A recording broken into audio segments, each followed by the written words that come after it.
अस्सलाम वालेकुम दोस्तों, क्या हाल है। उम्मीद है कि आप खैरियत से होंगे। अल्लाह आपको लंबी उम्र और सेहत अता करे और अल्लाह आपको हर हाल में खुश रखने की तौफीक दे और आपकी तमाम परेशानियां और मुश्किलात दूर करे। आमीन सुम्मा आमीन। दोस्तों, मैं आपके सामने आज बहुत ज़बरदस्त खून की सफाई का नुस्खा पेश कर रहा हूँ। खून की सफाई के साथ साथ ये नुस्खा सारी जल्दी अमराज के लिए बेशबहा फ़ायदेमंद है। ये हर किस्म की पुरानी से पुरानी खारिश, चाहे खुश्क हो या फिंसी फोड़े वाली हो, इन सब के लिए बहुत फ़ायदेमंद है। चंबल और दद्दर के लिए भी बहुत अक्सीर है। चंबल की अलामत ये हैं कि बाजू, टांगों और पाँव के ऊपर वाले हिस्सों पर बड़े बड़े दाग बनकर उनसे रेशा टपकना शुरू हो जाता है और खारिश भी बहुत ज़्यादा होती है। दद्दर की अलामत की सूरत में जिस्म पर गोल गोल निशान पड़ जाते हैं।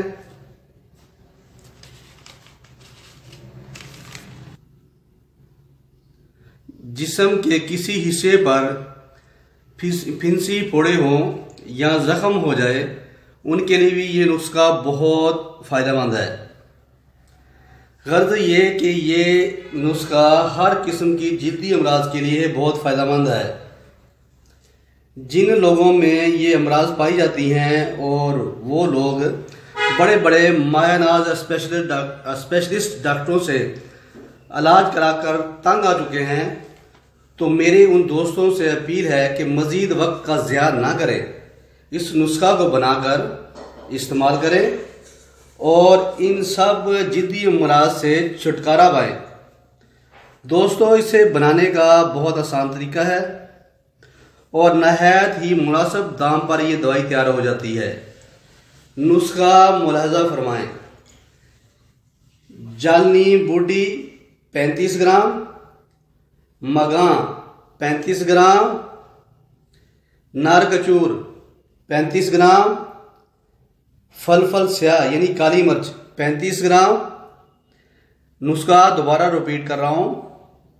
जालनी बूटी 35 ग्राम, मगां 35 ग्राम, नार कचूर 35 ग्राम, फल स्याह यानी काली मिर्च 35 ग्राम। मोहतरम दोस्तों, यहाँ मैं एक बात का जिक्र करता चलूँ कि जब भी जड़ी बूटियाँ ख़रीदें तो ये ज़रूर देख लें कि जड़ी बूटियाँ बहुत ज़्यादा पुरानी ना हो और पत्तों के ऊपर दीमक या पत्तों के अंदर सुराख ना हो, और कोशिश करें कि फ़्रेश जड़ी बूटियाँ ले लें। ये पंसारियों से दस्तयाब हो जाएंगी आपको ये सब अद्वियात। बाज़ कात जालनी बूटी के अंदर मट्टी वगैरह पाई जाती है, इसे अच्छे तरीके से साफ़ कर लें। इसका बनाने का तरीका ये है कि हर अज्जा को अलहदा कूट पीस लें और बारीक छाननी में छान लें। फिर इन सब अज्जा को आपस में मिला लें और नहायत ही बारीक पाउडर कर लें। यह पाउडर एक किस्म के सफ़ूफ की शक्ल इख्तियार कर लेगा।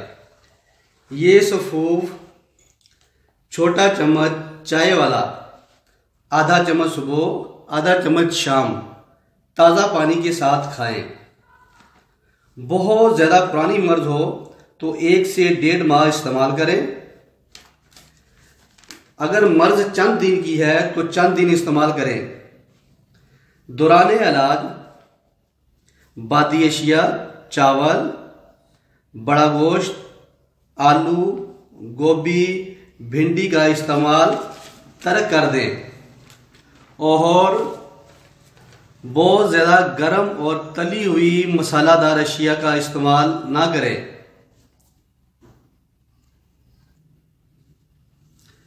दोस्तों, ये आपके सामने सफ़ूफ तैयार हो गया। कूटने पीसने के बाद ये बिल्कुल पाउडर की शक्ल में, ये देखें, पाउडर की शक्ल में तैयार हो गया है। दोस्तों, ये मेरा पर्सनल प्रैक्टिस में इस्तेमाल होने वाला नुस्खा है और बेशबहा फ़ायदेमंद है। और बहुत मरीज़ों को इस्तेमाल करने के बाद मैं ये नुस्खा वीडियो की सूरत में आपको आप तक पहुंचा रहा हूं। और इंशाल्लाह आप इसे इस्तेमाल करेंगे और बहुत ज़्यादा फ़ायदेमंद पाएंगे।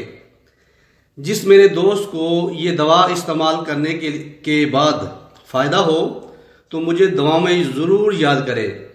मेरी ये वीडियो जिसको पसंद आई हो या दवा इस्तेमाल करने से फ़ायदा हो तो प्लीज़ वो मेरे चैनल को सब्सक्राइब करें और शेयर करें, लाइक करें और बेल आइकॉन के बटन को ज़रूर प्रेस करें ताकि मेरी हर नई आने वाली वीडियो आपको मौसूल हो सके।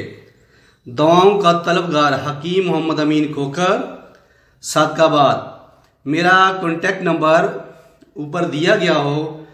अगर कोई दोस्त दवा ना बना सके तो प्लीज़ वो मुझसे रब्ता करके दवाई वीपी पार्सल या खुद मुलाकात करके मंगवा सकता है। अल्लाह आपका हामी व नासर हो। अल्लाह हाफिज़।